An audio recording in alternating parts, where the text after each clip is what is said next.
हमारे द्वारा एक नया कार्यक्रम शुरू किया जा रहा है, जिसका माध्यम हम पत्रकारिता को चुन रहे हैं।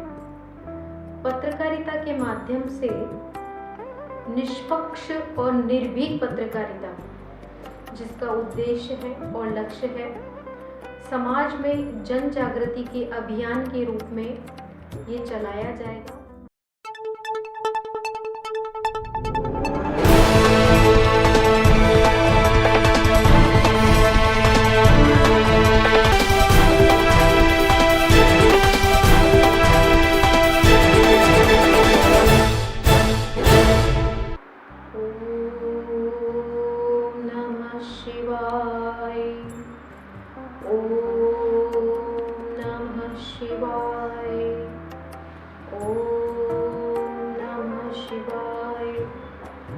गुरु ब्रह्मा गुरु विष्णु गुरुदेवो महेश्वरा, गुरु साक्षात् परब्रह्मा तस्मै श्री गुरवे नमः।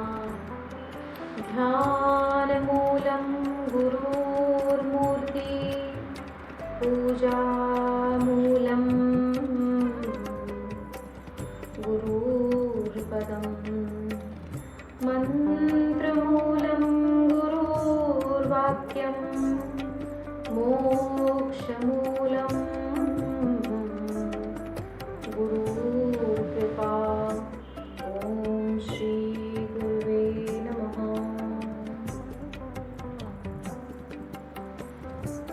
आप सभी के अंदर विराजमान मेरे ईश्वर को प्रणाम। मैं साध्वी अनादि सरस्वती आप सभी के अंदर बैठे हुए ईश्वर को प्रणाम करती हूँ। आज बहुत ही प्रसन्नता के साथ आप सबके बीच में एक खुशखबरी आपको देने आई हूँ, और हमारे द्वारा एक नया कार्यक्रम शुरू किया जा रहा है, जिसका माध्यम हम पत्रकारिता को चुन रहे हैं। पत्रकारिता के माध्यम से निष्पक्ष और निर्भीक पत्रकारिता, जिसका उद्देश्य है और लक्ष्य है समाज में जन जागृति के अभियान के रूप में ये चलाया जाएगा। भगवत कृपा से हमने यह कार्य अपने हाथ में लिया और अनादि समाचार के नाम से हमने इसे समाज के सामने प्रस्तुत किया है। अनादि समाचार का उद्देश्य मूलतः सनातन संस्कृति के प्रचार प्रसार एवं निष्पक्ष और निर्भीक पत्रकारिता के माध्यम से जन जागृति उत्पन्न करना है। जैसा कि हम सभी जानते हैं कि वर्तमान समय में पत्रकारिता ना तो निर्भीक रही है, ना ही निष्पक्ष रही है। कई तरह के दबावों के चलते मीडिया हाउसेस पर और पत्रकारिता के ऊपर बहुत गहरा असर है। इसका बहुत बड़ा कारण राजनीतिक भ्रष्टता है। मेरा भगवान की प्रेरणा से यह उद्देश्य आप सभी लोगों के शुभ संकल्पों से पूर्ण होगा, जिसमें हम समाज के सामने एक नया दृष्टिकोण, एक नया समाज का परिप्रेक्ष्य आपके समक्ष हम प्रस्तुत कर पाए। हम जानते हैं कि सत्य का अभाव भी, जानकारियों का अभाव भी अंधकार का मार्गदर्शक होता है। अंधकार को पैदा करने के लिए इतना ही पर्याप्त है कि हमारे पास पूर्ण सत्य का अभाव हो। यह अनादि समाचार सनातन संस्कृति की एक अविरल धारा के रूप में कार्य करने को तत्पर है। चैनल का माध्यम इसीलिए हम सब लोगों ने चुना क्योंकि चैनल आज हम सभी लोग जानते हैं कि YouTube के माध्यम से, फेसबुक के माध्यम से, व्हाट्सएप के माध्यम से, सबसे ज़्यादा टीवी से भी ज़्यादा यदि लोक प्रचारित माध्यम है तो मोबाइल है। मोबाइल एक ऐसा साधन के रूप में हमारे सामने विकसित हुआ है कि कोई भी व्यक्ति आज टेलीविज़न के सामने बैठने की अपेक्षा चलते फिरते उठते बैठते मोबाइल को देखकर ही न्यूज़ देख लेता है, भजन सुन लेता है, सत्संग सुन लेता है, यहाँ तक कि ध्यान भी कर लेता है। तो हमारा उद्देश्य मीडिया के माध्यम से जन जन में यूट्यूब चैनल के माध्यम से सनातन संस्कृति का प्रचार प्रसार तथा जनमानस को एक वर्तमान व्यवस्था का सत्य दर्पण दिखाने का उद्देश्य है। हमारे सामने जब सत्य होगा तो कई बार अच्छा भी लग सकता है, कई बार बुरा भी लग सकता है। अच्छा इसलिए लग सकता है कि ये हमारे नए मार्ग को खोलने की एक प्रेरणा दे सकता है, हमारे लिए एक विकल्प की प्रस्तुति कर सकता है। जब हमें पता होता है कि समाज में वर्तमान समय में क्या क्या समस्याएं हम सबको देखनी पड़ रही है, तो हम कहीं ना कहीं उन समस्याओं को मन और मस्तिष्क में रख के अपने लिए एक दूसरा विकल्प चुन सकते हैं।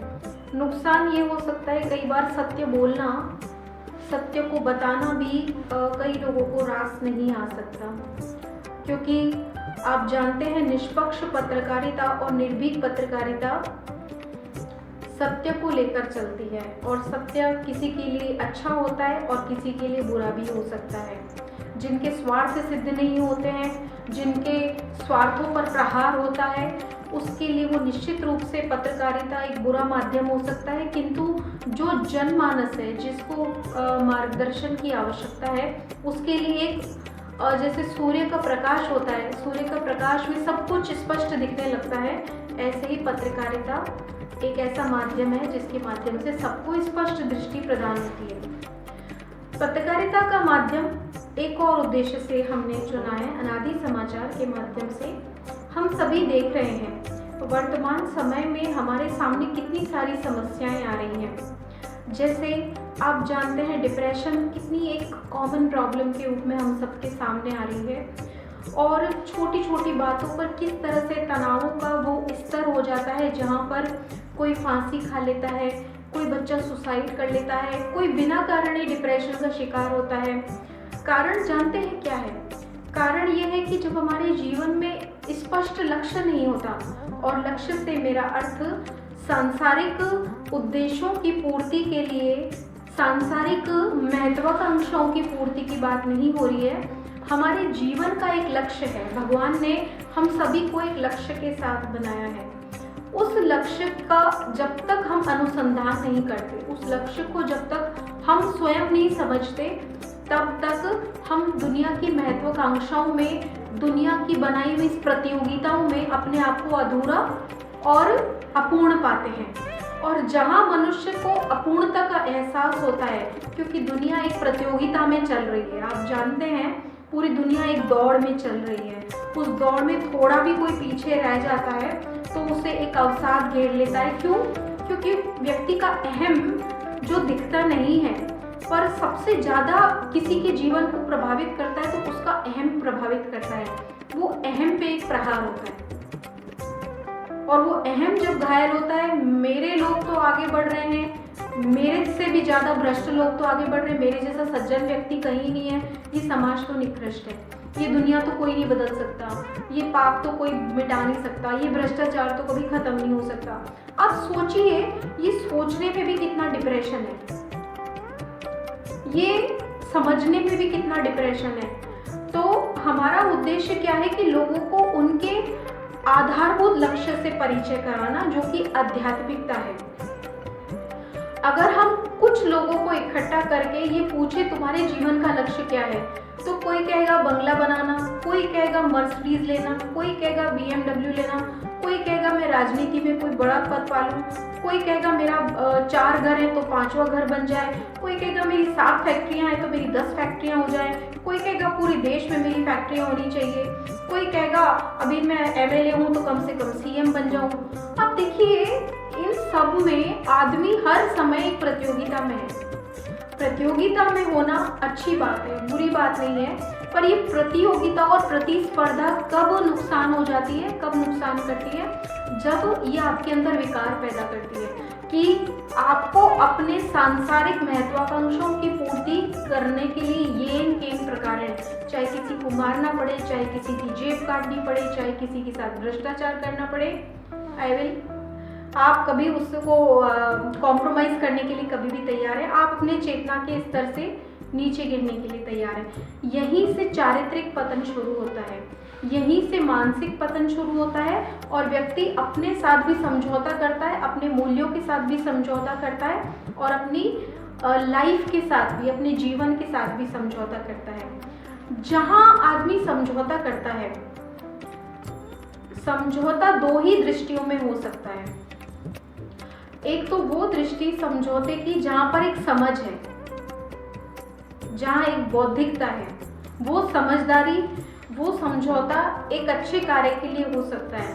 पर यदि समझौता निकृष्ट स्वार्थ की पूर्ति के लिए है, महत्वाकांक्षाओं की पूर्ति के लिए, अपने अहम की संतुष्टि के लिए है, तो ये डिप्रेशन का कारण बनती है, क्योंकि आदमी अपने मूल स्वभाव से अलग हो जाता है। इसी बात को जनमानस तक पहुंचाने के लिए हमने अनादि समाचार और एक नारा हमने साथ में लिया है, हर हर गीता घर घर गीता। भगवत गीता के माध्यम से हम लोगों के बीच में कम से कम 1 करोड़ गीता के डिस्ट्रीब्यूशन का हमने एक लक्ष्य रखा है। इसका उद्देश्य हर हर गीता घर घर गीता का हमने ये सोच के लिया कि हर व्यक्ति को सनातन धारा से जुड़ना बहुत जरूरी है। और गीता ही क्यों लिया? क्योंकि गीता संघर्ष करना सिखाती है, सत्य के लिए लड़ना सिखाती है, सत्य के साथ खड़े होने की प्रेरणा देती है। और आप जानते हैं अभी सबसे ज्यादा समाज में विकृतियां जो पैदा हो रही हैं, एक टॉक्सिक लाइफ स्टाइल के कारण होती है। हमारे जीवन में जितना विष आ सकता है, विचारों के माध्यम से, एक वैचारिक प्रदूषण के माध्यम से, एक चारित्रिक पतन के कारण, एक अपनी जीवन शैली, फास्ट फूड, पिज्जा, बर्गर वाली कल्चर, एक पाश्चात्य संस्कृति का प्रभाव। आप ये देखिए कि ऊपर से लेके नीचे तक, सुबह से लेके शाम तक यदि हम अपना टाइम टेबल देखें तो सामान्य लोगों का टाइम टेबल खाना, पीना, सोना और मशीन की तरह काम करना, ये रह गया है। और समाज में कौन आदमी कहाँ है, किससे मुझे कैसे आगे निकलना है, चाहे फैशन हो, चाहे ब्रांडेड कपड़े हो, चाहे ब्रांडेड मोबाइल फोन हो, एक्सेसरीज हो, ब्रांडेड कार हो। आप देखिए कि सब कुछ हमारा एक ब्रांड बन के ही रह गया है। हमारे को ये समझना होगा कि वैल्यू हमारी है, शक्ति चेतना की होती है, वस्तु और पदार्थों की नहीं होती है। लेकिन लोगों का मूल्यांकन कैसे होता है? इसके पास ब्रांडेड वॉच है, इसके पास ब्रांडेड मोबाइल है, इसके पास बंगला गाड़ी है, तो ये पक्का मजबूत आदमी है। हमारी मजबूताई की परिभाषा वस्तु पदार्थों तक सीमित रह गई है, जबकि सबसे बड़ी शक्ति, अभी आप देख रहे हैं विवेकानंद केंद्र में एक जन यात्रा का संचार किया गया है, एक रैली को निकाला जा रहा है पूरे शहर में, उनके विचारों का प्रचार प्रसार करने के लिए। स्वामी विवेकानंद क्या कहते थे, अध्यात्म क्या कहता है, भगवत गीता क्या कहती है, अपने को शक्तिशाली विचारों से भरो, शक्तिशाली विचारों से अपनी चेतना को भरो, क्योंकि शक्तिशाली विचार ही तुम्हारे शक्तिशाली कर्मों का निर्माण करते हैं। अगर तुम्हारे पास विचार ही नहीं है, अगर तुम्हारे पास दृष्टिकोण ही नहीं है, तो तुम कभी भी महान कार्य नहीं कर सकते हो। महान कार्य करने वालों के पास महान लक्ष्य होता है। महान लक्ष्य जिनके पास होता है उन्हें सोने की भी फुर्सत नहीं होती है, वो प्रति क्षण महान लक्ष्य के लिए समर्पित होता है। कहने का तात्पर्य ये है कि गीता जी के माध्यम से एक अच्छी जीवन शैली, एक लाइफ स्टाइल क्या होना चाहिए, किस प्रकार का होना चाहिए, हमारे कर्म कैसे होने चाहिए।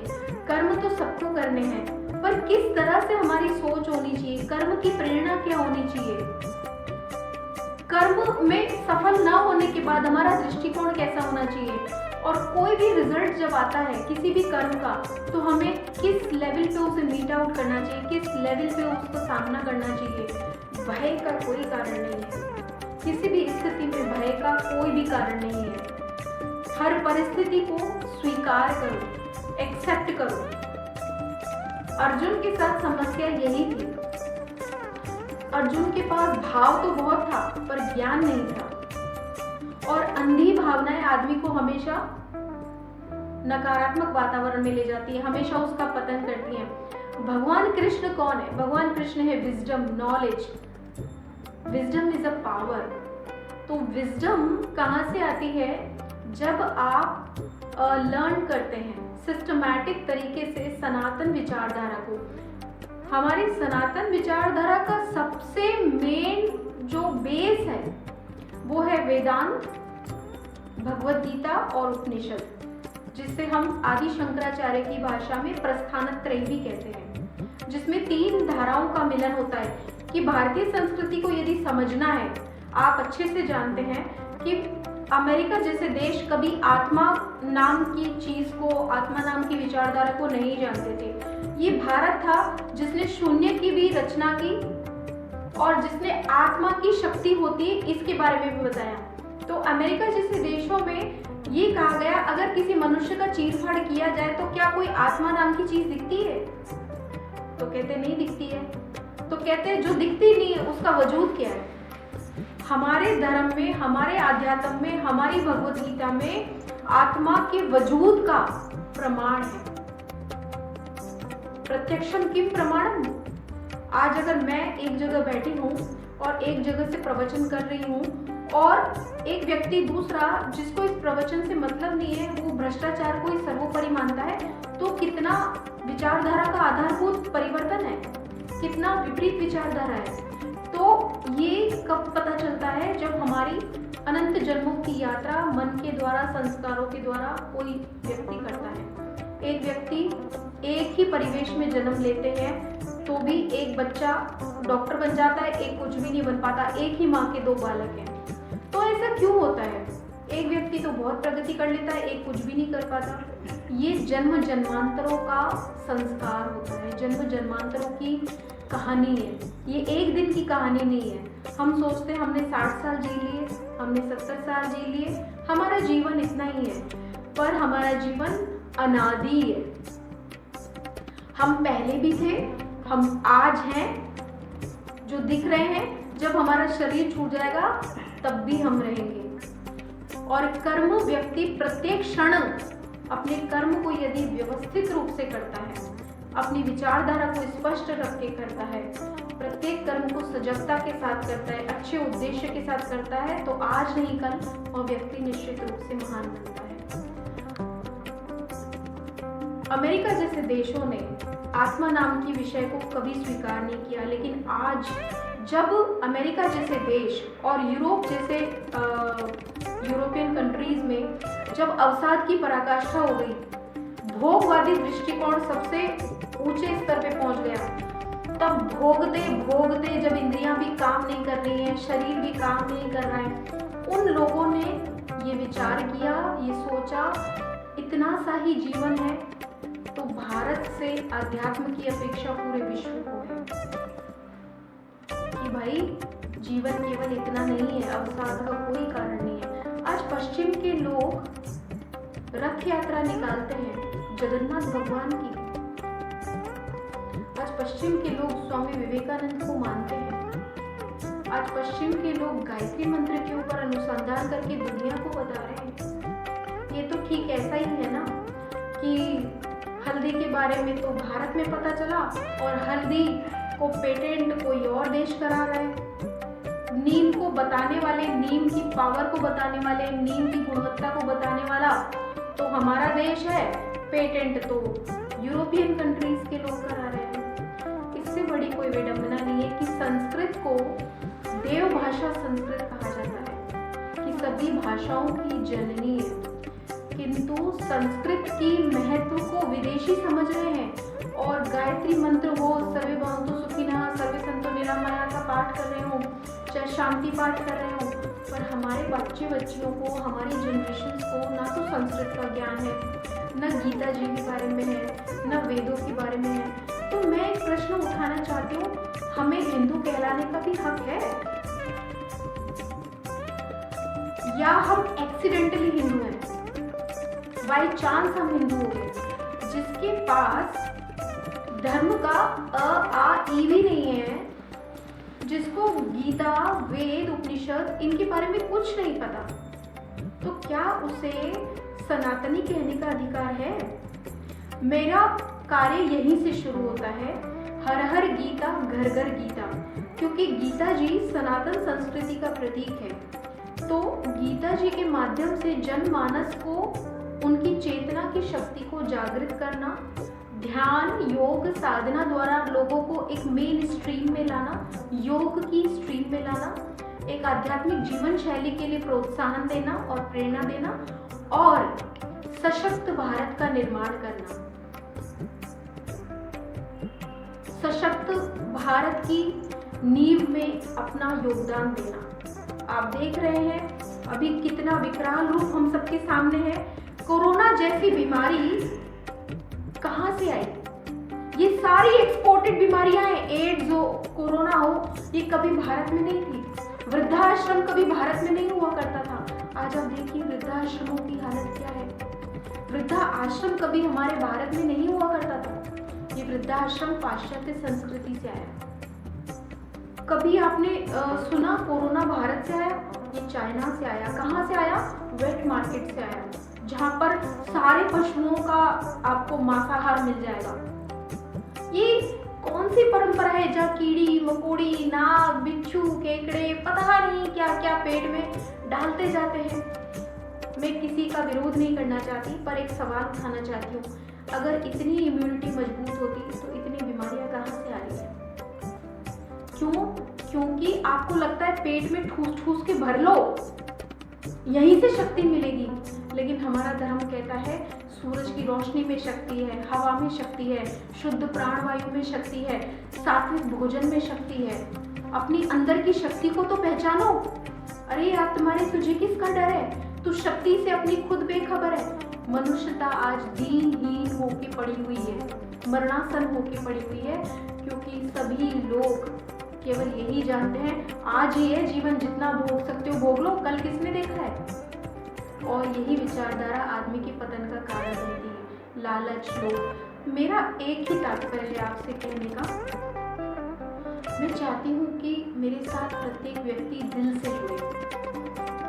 मुझे किसी से कुछ नहीं चाहिए, मुझे केवल इस कार्य में आपका योगदान चाहिए, आपका सहयोग चाहिए। और सहयोग से मेरा अर्थ है कि आप इस माध्यम से, जिस माध्यम से हम भक्ति का, ज्ञान का प्रचार प्रसार कर रहे हैं, जनमानस के अंदर एक जागृति ला रहे हैं। आप भी जानते हैं ये कार्य आसान नहीं है, किंतु एक समाज की कड़ी होने के नाते आपकी भी जिम्मेदारी समाज को स्वस्थ बनाने की है।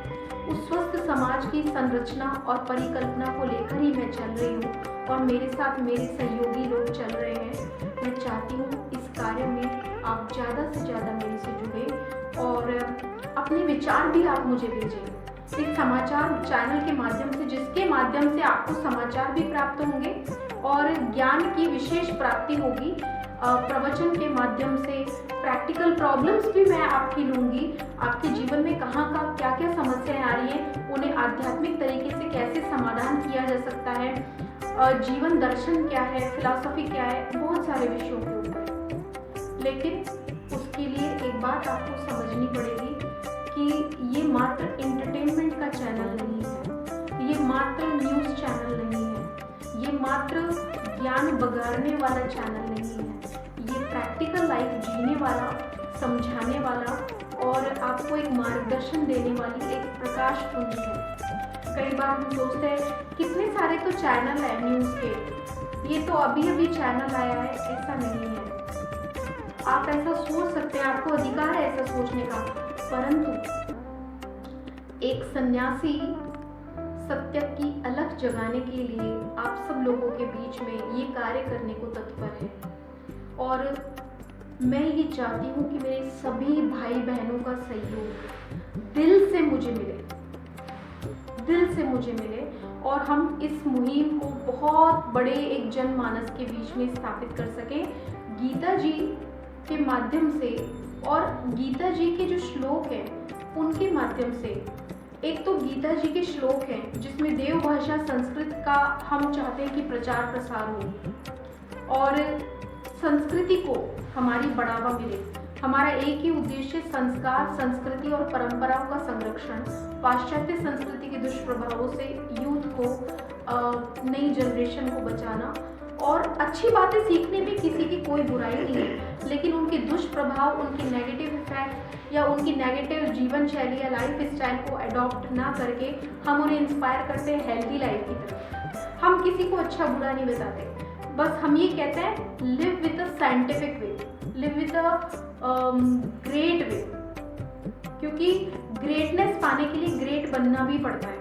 तो हमारा उद्देश्य ये है कि ग्रेटनेस के लिए सेक्रीफाइस बहुत ज़रूरी है, आदर्श अपने सामने रखना बहुत ज़रूरी है और अपने साथ एक चारित्रिक मूल्यों को लेके बहुत चलना बहुत ज़रूरी है। मैंने सूक्ष्म में अपनी बात आपसे साझा की है और हर हर गीता, घर घर गीता के माध्यम से 1 करोड़ लोगों तक गीता जी को पहुंचाना, उसकी महिमा को पहुंचाना, उसके महत्व को समझाना, ये अपने आप में बहुत बड़ा लक्ष्य है। मैं आशा करती हूँ आप इसकी गहराई को समझेंगे, ये छोटा लक्ष्य नहीं है। और समझ लीजिए, आप अच्छे से जान लीजिए, जिसके पास गीता जी का ज्ञान है ना, वो व्यक्ति कभी झुक नहीं सकता, वो व्यक्ति कभी दब नहीं सकता, वो व्यक्ति कभी नष्ट नहीं हो सकता, क्योंकि भगवान कृष्ण स्वयं अर्जुन को वचन देते हैं, नमे भक्त प्रणश्यति अर्जुन। और भक्त का अर्थ है जो सत्य के साथ खड़ा है, जो धर्म के साथ खड़ा है, उसका कभी नाश नहीं हो सकता। धर्मो रक्षति रक्षितः, जो धर्म की रक्षा करता है, धर्म भी उसकी रक्षा करता है। एक छोटी सी बात बता के अपनी वाणी को मैं विराम दूंगी। एक बार की बात है कि महात्मा गांधी शुद्ध रूप से अहिंसा की बात करते थे और अहिंसा उनके जीवन में इतनी ज़्यादा थी कि वो कीड़ी को भी बचाकर चलने में विश्वास करते थे कि मेरे पग से किसी कीड़ी का भी नाश ना हो, कोई कीड़ी भी ना मरे। वो शुद्ध रूप से साउथ अफ्रीका से आने के बाद पूरी तरह से वेजिटेरियन डाइट को फॉलो करते थे और अपने परिवार वालों को भी उन्होंने शुद्ध शाकाहारी भोजन के लिए प्रेरणा दे रखी थी। एक बार उनका बेटा बहुत बीमार पड़ गया, बहुत ज़्यादा बीमार पड़ गया और वो किसी भी तरह से ठीक नहीं हो पा रहा था। डॉक्टर ने कहा कि आपको इनको अगर ठीक करना है तो इनकी बॉडी में जो विटामिन्स और मिनरल्स खत्म हो गए हैं, उसके लिए इनको डाइट देनी पड़ेगी और ये वेजिटेरियन डाइट कहीं इनके काम नहीं आ रही। ये दलिया, ये खिचड़ी, ये दूध इनको बिल्कुल भी नहीं लग रहा है, इनको अंडा खिलाना पड़ेगा। बिना अंडे के बॉडी रिकवरी नहीं कर पा रही और हमारी दवाइयाँ काम नहीं कर रही हैं। तो महात्मा गांधी ने कहा कि नहीं, ये सवाल ही नहीं उठता, मैं मेरे बालक को कभी भी अंडा या मछली खाने के लिए नहीं कह सकता। और कहते हैं कि कुछ भी हो जाए, कैसे भी स्थिति होगी, मुझे विश्वास है कि ये ठीक हो जाएगा। तो स्थितियां ऐसी होती जा रही थी कि दिन पर दिन बदतर होती जा रही थी। कस्तूरबा गांधी ने महात्मा गांधी से कहा कि आप देख लो, कहीं बच्चा हाथ से ना निकल जाए, कहीं मृत्यु ना हो जाए उसकी, क्योंकि इसकी स्थिति खराब होती जा रही है और दवाइयाँ काम नहीं कर रही है डाइट के अभाव में, और हमारी जो डाइट है वो इसके लिए काम नहीं कर पा रही है। तो कहते हैं कि महात्मा गांधी ने स्वयं अपनी आत्मकथा में लिखा है, my experiment with the truth, सत्य के साथ मेरे प्रयोग। मैं पूरी रात जगता रहा। कस्तूरबा ने मुझे कह दिया कि लड़का बचेगा या नहीं बचेगा कुछ नहीं कह सकते, डॉक्टरों ने भी हाथ खड़े कर दिए और डॉक्टरों ने तो पहले ही मुझे कह दिया। मैं सारी रात आंखों को टकटकी लगाए आसमान को देखता रहा कि मैंने सुना है धर्मो रक्षति रक्षिता, जो धर्म की रक्षा करता है धर्म भी उसकी रक्षा करता है। क्या मेरा बेटा सचमुच नहीं बचेगा? मैं आज धर्म के ऊपर चल रहा हूँ, क्या वास्तव में मेरे बच्चे को अंडा बचाएगा? एक मुर्गी का अंडा बचाएगा? ये प्रश्न कौतूहल के रूप में, एक जिज्ञासा के रूप में, एक युद्ध के रूप में सारी रात महात्मा गांधी के अंदर चलता रहा। और कब उनको आंख लग गई वो उनको पता नहीं चला। सुबह सुबह कस्तूरबा गांधी आती है और उन्हें उठाती है हिलाकर, अरे उठो, देखो बच्चे को होश आ गया, बच्चे को होश आ गया। और जब उन्हें ये जानकारी मिली कि बच्चे को होश आ गया तो महात्मा गांधी की आंखों से टप टप टप टप आंसू गिरने लगे और उन्होंने अपनी आत्मकथा में ये बात लिखी कि मैं आज स्टाम्प पेपर पे रजिस्टर्ड करके लिखता हूँ। मैं ये अपनी आत्मकथा में इस सत्य को प्रमाणित करता हूँ, धर्मो रक्षति रक्षिता। जो धर्म की रक्षा करता है, धर्म भी उसकी रक्षा करता है। तो कहते हैं कि टप टप टप उनकी आंखों से आंसू बह पड़े और उनका विश्वास और दृढ़ हो गया कि सत्य में, अहिंसा में बहुत शक्ति है। हमारे जीवन में इतने सारे आध्यात्मिक मूल्य हैं जिनको हमने कभी प्रयोग ही नहीं किया। मैं चाहती हूँ इस चैनल के माध्यम से मैं उन मूल्यों के ऊपर आपसे बात करूँ और हम सब लोग मिलके एक बहुत बड़ा आध्यात्मिक क्रांति का, समाज में परिवर्तन का कार्य करें। और इसी अपेक्षा के साथ मैं आपको बहुत सारी शुभकामनाएं देती हूँ और आपका अंतःकरण से धन्यवाद देती हूँ। आपने इतना प्रेम से मुझे सुना और इस बात को मुझे विश्वास है आप जरूर चिंतन में लाएंगे, मनन में लाएंगे और अपनी इस बहन को आप पूरा सहयोग देंगे, इसका प्रचार प्रसार करने का माध्यम बनेंगे। और आप जानते हैं, मैंने वापस अपनी बात को दोहरा देती हूँ, धर्मो रक्षति रक्षिता। जो धर्म की रक्षा करता है, धर्म भी उसकी रक्षा करता है। धर्म की रक्षा कई तरीके से की जा सकती है।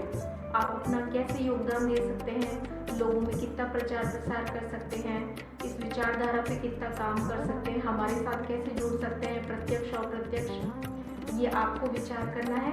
और मैं आप सबका आह्वान करती हूँ, पूरे समाज का आह्वान करती हूँ, इस देव कार्य में संस्कार, संस्कृति और परंपराओं का संरक्षण हम कर सकें। इसके लिए हम अनादि समाचार के माध्यम से आप सबका आह्वान करते हैं, आप इस कार्य से जुड़े। मेरे से आपकी लगभग रोज बातचीत होगी, मेरे विचार और मेरे भाव और मेरे जीवन के अनुभव मैं आपके साथ साझा करूंगी और अपेक्षा करूंगी हमारा समाज इस विचारधारा से जुड़े। आपका बहुत बहुत धन्यवाद, आपने इतना समय मुझे दिया, इतना प्रेम से मुझे सुना। ओम नमः शिवाय।